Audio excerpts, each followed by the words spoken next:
Video model pembelajaran ini berisikan langkah-langkah pembelajaran yang membahas terkait perencanaan produksi massal.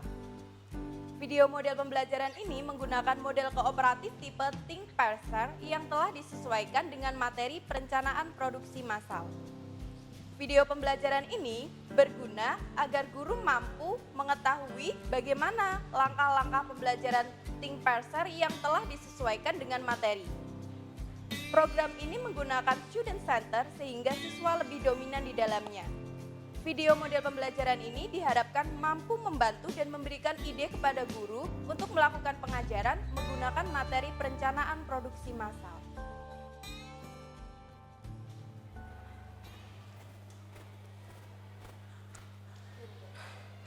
Assalamualaikum warahmatullahi wabarakatuh. Waalaikumsalam warahmatullahi wabarakatuh. Sudah berdoa? Belum. Oh ya, ketua kelasnya memimpin doa dulu ya.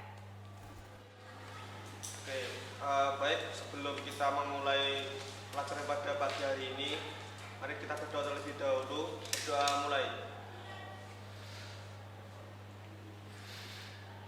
Berdoa selesai. Ya. Jadi pada hari ini kita akan mempelajari tentang produksi massal. Untuk mempelajari lebih lanjut, kita samakan persepsi dulu apa itu produksi massal, kemudian mengapa melakukan produksi massal, dan siapa yang melakukan produksi massal. Nah, kita awali dari pengertian dari produksi massal ya. Apa sebenarnya produksi massal itu? Ayo, kalian udah belajar kan? Nah, menurut pendapat kalian, bagaimana? Ada yang ingin menyampaikan pendapat? Oh ya, Septi, ayo. Menurut saya, produksi massal itu merupakan metode memproduksi barang dalam jumlah yang besar. Metode memproduksi barang dalam jumlah yang Besar. Oke, kemudian seperti ini. Kalau misalnya ibu mempunyai perusahaan dan perusahaan ibu ini memproduksi barang yang jumlahnya besar, apakah itu sudah dikatakan metode produksi massal? Ayo, bagaimana? Apakah produksi massal itu seperti itu? Ya, sifatnya? Menurut saya, itu tuh masih ada syarat lain, Bu. Jadi, produksi massal itu metode memproduksi barang dalam jumlah yang besar dengan biaya yang rendah per unitnya. Nah, ya, jadi ada biaya rendah per unitnya. Karena saat produksi biaya per unit itu rendah, nanti hasil akhirnya harganya juga rendah. Tapi walaupun harga rendah ini tidak serta-merta membuat kualitas dari produksi massal ini barangnya menjadi kualitas rendah. Mengapa? Karena dalam produksi massal ada interchangeable part. Apa itu? Peralatan yang digunakan untuk memproduksi barang dengan jenis yang sama.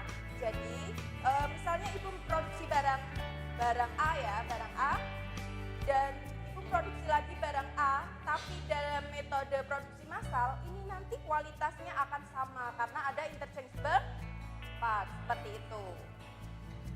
Produksi massal selain bertujuan untuk meminimalkan biaya, juga bertujuan untuk memaksimalkan keuntungan. Nah, karena tujuannya itu memaksimalkan keuntungan, dalam produksi ini memerlukan perencanaan produksi massal. Apa itu perencanaan produksi massal? Perencanaan produksi massal merupakan proses memproduksi dalam satu periode yang telah ditentukan dengan mengelola sumber daya, tenaga kerja, bahan baku, dan peralatan. Nah, perencanaan produksi massal ini akan mengarahkan aktivitas dari tenaga kerja. Mengapa? Karena kan sudah ada perencanaan kan, jadi tenaga kerjanya itu tahu seberapa besar nanti produksinya, kemudian apa yang akan dilakukan, seperti itu. Nah, tugas kalian adalah menganalisis. Jadi akan ibu tampilkan video nanti, tugas kalian menganalisis apa saja yang harus dilakukan dalam perencanaan produksi massal. Paham? Ya, nanti karena ini bentuknya sebuah langkah-langkah, jadi nanti kalian implementasikan ya langkah-langkah perencanaan itu dalam suatu contoh. Jangan lupa dicatat. Ya, sudah paham? Nah, sekarang ibu akan tampilkan dulu videonya.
video tadi, menurutku ada 5 tahapan nih. Apa aja? Nah, yang pertama itu prosedur persiapan. Nah, yang kedua ada analisis gagasan dulu. Setelah itu, terus kita percobaan proses produksi. Nah, setelah kita coba proses, habis itu kita uji coba produknya layak apa enggaknya. Nah, yang kelima yaitu tahap komersialisasinya atau pemasarannya. Itu sih menurutku. Tapi kalau menurutku itu toh, Ya. sebelum analisis gagasan itu harus dilakukan penyaringan gagasan dulu. Loh, tapi kan ini udah ada analisis gagasan, kan sama aja. Lah, kalau kita nggak nyaring dulu, gimana kita tahu resikonya, terus kita tahu sudut pandang pasarnya, ya nggak sih? Iya, betul. Kalau menurutku ya, tahap produksi dari video tadi itu ada 6. Yang pertama, prosedur persiapan. Ya. Kedua itu penyaringan gagasan dulu, baru analisis gagasan. Kemudian yang keempat itu ini percobaan proses produksi. Terus kelima itu uji coba produk, dan yang terakhir baru tahap komersialisasi. Gimana menurutmu? Iya sih, soalnya kan analisis gagasan itu belum, maksudnya gagasannya itu belum bisa kita analisis sebelum kita saring dulu Ya, gitu kan. iya sih, menurutku juga gitu deh. Nah, gimana nih? Kita nanti maju nggak? Gimana ya, enaknya gimana? Maju yuk, tapi nanti implementasinya apa? Kalau menurutku itu gimana kalau kita ambil alat penanak nasi itu, gimana? Oh, ya nggak apa-apa. Oke, nanti kita maju.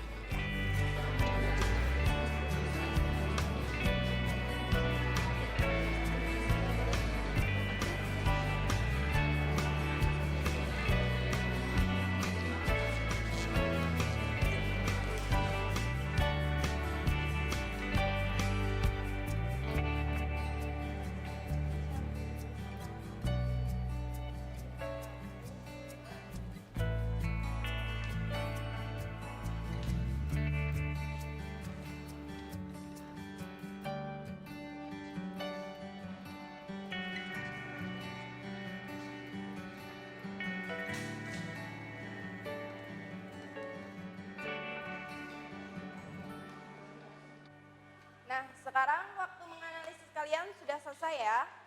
Sudah. Ada yang belum? Oke, sekarang waktunya untuk berpasangan. Jadi, Ibu minta kalian dengan teman sebangku kalian itu berkelompok. Ayo, coba berkelompok. Agak didekatkan saja kursinya. Oh, ini bertiga ya? Oh ya, jadi satu aja nggak apa-apa. Coba. Yang belakang sudah berkelompok semuanya? Oke, nah sekarang tugas kalian bersama kelompok kalian adalah menyatukan hasil analisis kalian masing-masing. Jadi kalian tadi sudah menganalisis, sudah dicatat, sekarang kalian tugasnya memahamkan teman kalian apa yang telah kalian tulis tadi, apa yang telah kalian analisis tadi. Paham? Oke ya, yang bertiga bisa ya nanti saling memahamkan itu ya.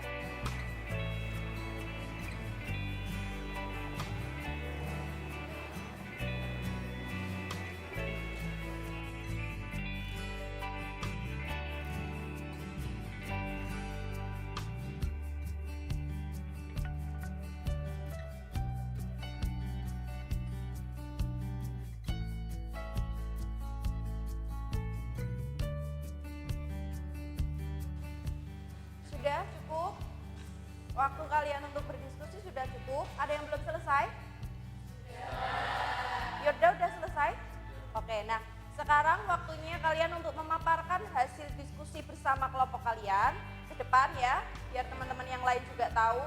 Nanti tugas yang lainnya adalah jika ada yang tidak sama bisa disamakan, atau ada yang misalnya pendapat kalian itu beda. Nah, itu bisa kalian mengacungkan tangan, nanti kalian sampaikan pendapat kalian atau hasil analisis kalian yang berbeda dengan penyaji. Gitu ya. Ada yang ingin ditanyakan? Oke, nah sekarang coba Vivi dan Ria, ayo maju, coba paparkan hasilnya.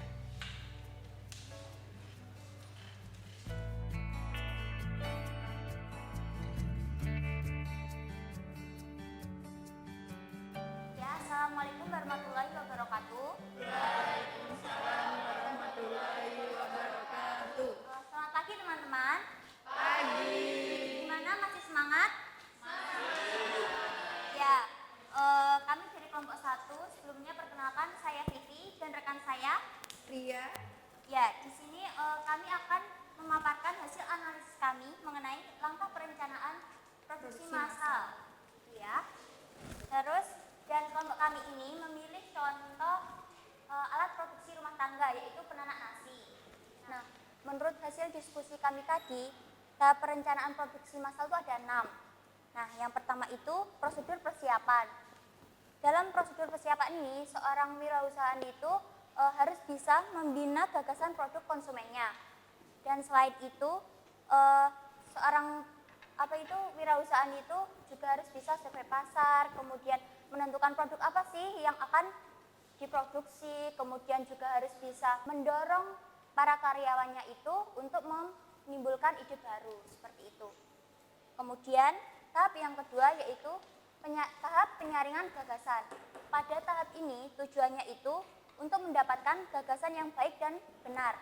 Nah, jadi harus mempertimbangkan faktor-faktor seperti skala, kemudian harga, dan lain-lain. Setelah mempertimbangkan faktor-faktor tadi, baru seorang produsen itu dapat melakukan pemilihan gagasan. Jadi, produsen dapat memilih gagasan seperti penanak nasi dengan desain yang natural dan elegan, kemudian dapat mengambil teknologi yang anti basi 36 jam, seperti itu. Kemudian tahap yang ketiga yaitu analisis gagasan. Dalam tahap ini dapat dilakukan analisis sebagai berikut. Yang pertama itu potensi permintaan terhadap produk. Kemudian tahap yang kedua jumlah penjualan produk, dan yang ketiga jumlah pemasaran produk, dan yang terakhir yaitu produk yang dapat mendatangkan laba. Kemudian tahap yang keempat yaitu percobaan proses produk. Dalam tahap ini kan tadi kan sudah ya melakukan pengelolaan gagasan. Nah, pada tahap ini itu dilakukan tahap percobaan proses produksi. Jadi produk yang akan dihasilkan itu akan menghasilkan produk yang baik itu loh, dapat dipertanggungjawabkan secara teknis maupun komersilnya. Seperti itu. Untuk tahap selanjutnya akan dilanjutkan oleh rekan saya, Ria. Tahap yang kelima yaitu uji coba produk. Nah, pada tahapan ini seorang wirausahawan itu mendapatkan 2 manfaat. Nah, manfaat yang pertama yaitu kita menjadi tahu secara detail atau gambaran lebih luasnya mengenai produk kita tadi atau alat penanak nasi. Kita menjadi tahu apa yang kurang dari produk kita, apa yang masih perlu ditambahi dari produk kita. Nah, manfaat yang kedua yaitu kita itu dapat menemukan kesalahan-kesalahan dari produk kita selama proses produksi. Kita menjadi tahu layak atau tidak sih produk kita kalau kita terjunkan di pasar. Nah, terus kita juga bisa tahu kelemahan-kelemahan apa saja, serta kita juga tahu keunggulan apa yang membedakan produk kita dengan produk dari perusahaan lain yang sejenis seperti alat penanak nasi tadi. Nah, pada tahapan ke-6 atau tahapan terakhir itu ada tahap komersialisasi. Nah, pada tahapan ini seorang wirausaha itu memperkenalkan produk yang diproduksinya atau alat penanak nasi tadi kepada khalayak, yaitu konsumen maupun atau pembeli. Nah, pada tahap komersialisasi ini pengusaha itu melakukan 5 hal yang paling utama. Yang pertama yaitu bisa dilihat di papan ya, memberikan merek produk. Dalam pemberian merek produk ini, kita itu harus membuat nama itu yang unik atau yang mudah diingat atau menjadi ciri khas tertentu produk kita. Nah, kita itu mengambil mereknya yaitu Naisi. Nah, yang selanjutnya yaitu kita itu membuat kemasan produk. Nah, seperti kalian tahu, kemasan itu kan orang itu mau membeli pasti yang pertama dilihat itu kemasan. Nah, kemasan itu juga harus mencantumkan informasi detail produk kita, keunggulannya apa sih? Nah, kelebihan dari produk lain itu apa? Nah, yang ketiga yaitu ada harga produk. Nah, dalam penentuan harga kita itu harus melakukan survei yang tadi sudah dilakukan pada tahap analisis. Nah, survei pasar ini digunakan kita itu jadi tahu kalau harganya itu harus disesuaikan pasar. Jadi harga pasarannya berapa ya supaya harga produk kita itu tidak terlalu tinggi dan tidak terlalu rendah dibandingkan dengan produk lain yang sejenis. Nah, yang keempat yaitu promosi produk. Nah, kita itu perlu melakukan promosi. Nah, pada tahapan promosi ini kita itu memperkenalkan ini produk kita, keunggulan kita. Nah, salah satu keunggulan alat penanak naisi tadi yaitu adanya teknologi anti basi 36 jam. Nah, kita harus memaparkan itu, menjelaskan kepada konsumen kalau keunggulan ini hanya ada di produk kita. Nah, promosi ini dapat dilakukan melalui media massa, sosial media, terus iklan TV juga bisa, dan lain-lain. Nah, yang terakhir itu distribusi produk. Setelah kita melakukan promosi, pasti kita melakukan distribusi kemana saja market-market yang sudah kita tentukan di awal. Nah, seperti itu. Ya, sekian presentasi dari kami. Apakah ada yang ditanyakan dari teman-teman? Mungkin ada kritik, saran atau tanggapan, kami persilahkan.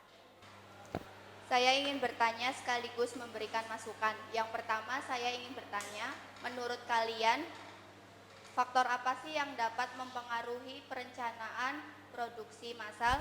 Yang selanjutnya, saya ingin memberikan masukan, menurut buku yang saya baca, bahwa dalam perencanaan itu perlu dilakukan penetapan skala produksi terlebih dahulu. Gimana? Kriteria? Sudah paham apa yang ditanyakan? Sudah Bisa langsung jawab ya pertanyaannya? bisa. Ya, terima kasih kepada Selvi atas pertanyaan dan masukannya. Nah, yang pertama kita akan menerima masukannya karena memang sangat penting skala produksi itu ditetapkan terlebih dahulu sebelum produksi massal itu dilakukan supaya mengantisipasi kerugian atau kejadian. Misalkan kita produksi massal kan pasti modalnya juga besar. Nah, dengan adanya skala produksi kita bisa mengantisipasi kerugian tersebut.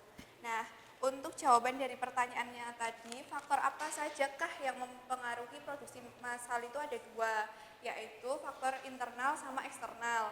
Nah, faktor internalnya itu meliputi produktivitas tenaga kerjanya sendiri. Nah, yang kedua itu kapasitas mesin yang digunakan untuk produksi. Nah, yang ketiga itu kemampuan untuk mengadakan atau kemampuan dari manajemen, dari karyawannya sendiri dalam proses produksi. Nah, yang kedua yaitu faktor eksternal atau dari luar, yaitu meliputi kebijakan pemerintah, adanya inflasi, sama yang terakhir adanya bencana alam. Nah, sekian pertanyaannya tadi dan jawaban dari kami. Untuk itu kita akan menutup presentasi hari ini. Nah, sekian dari kami, kurang lebihnya mohon maaf. Wassalamualaikum warahmatullahi wabarakatuh. Waalaikumsalam warahmatullahi wabarakatuh.